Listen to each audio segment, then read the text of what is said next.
So, I haven't played Mons in a minute because I was writing exams and stuff, right? So I came back and found out that Sneasler and Gliscor had been banned from OU, but neither Kingambit nor Gholdengo. And I'm like, how are the top two Pokemon that have an unhealthy stranglehold on the metagame not banned?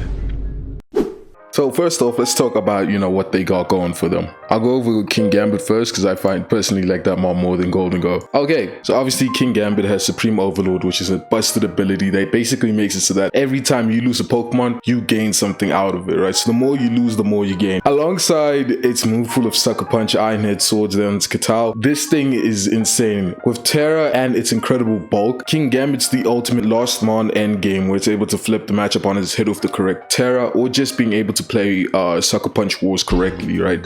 Obviously, Sucker Punch Wars to some people are seen as a 50-50. However, with Kingambit, I don't think it's like that.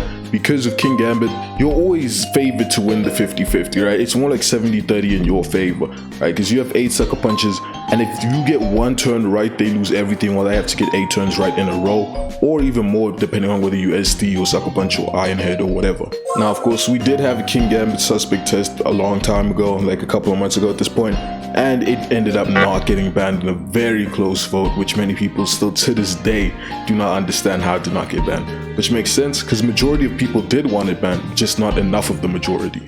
But you know what, we've all known about Kingambit since it was made. Since Kingambit came into the game, we're like, damn, this shit is low-key broken, but we just kept it going. Now, Gholdengo, on the other hand, is at an interesting journey. Gholdengo, when it first came out, everyone knew this mon was going to be good, was going to be great, right? With that ability, that typing, we all knew, and that signature move, bro, we all knew that this mon was going to be crazy.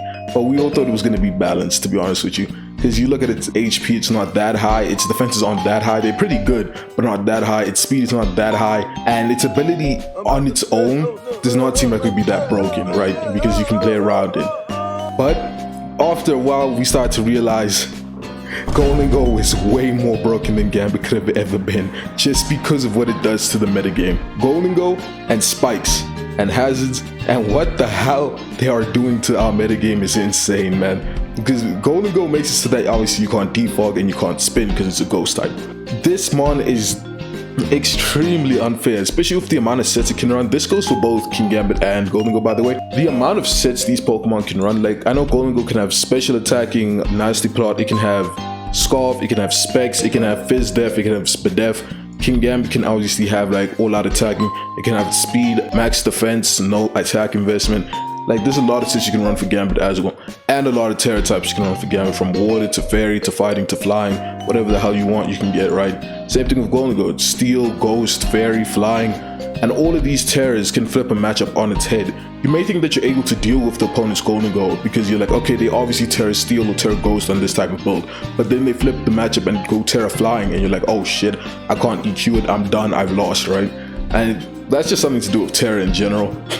Whenever they start to address that. However, Gholdengo and Spikes and what they do to our metagame is insane. Obviously, we saw with Hisui and Samurott, it would not be as good as it was and still is in our current metagame if it weren't for Gholdengo making it so that those spikes are here to stay most of the time. And that led to the ban of Gliscor, in my opinion, because Gliscor on its own would not have been banned. It's obviously a very annoying Pokemon. Gliscor's been doing what it's been doing since its inception.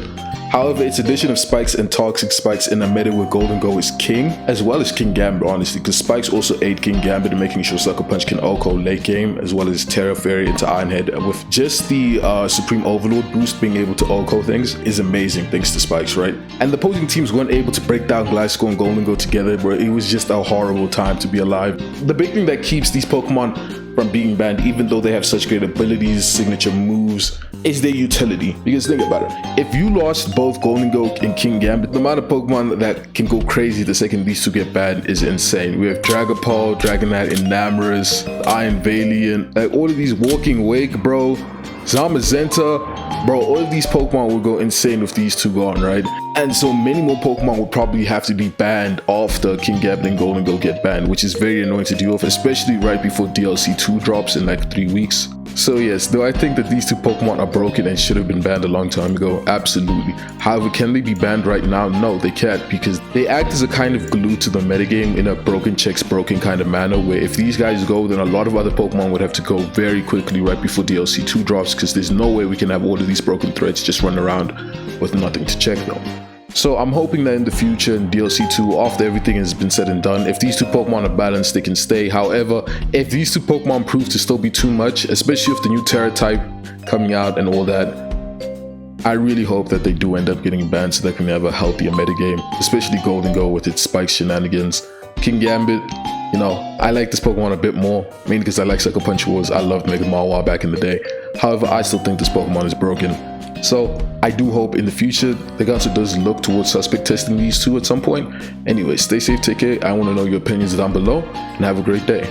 Peace.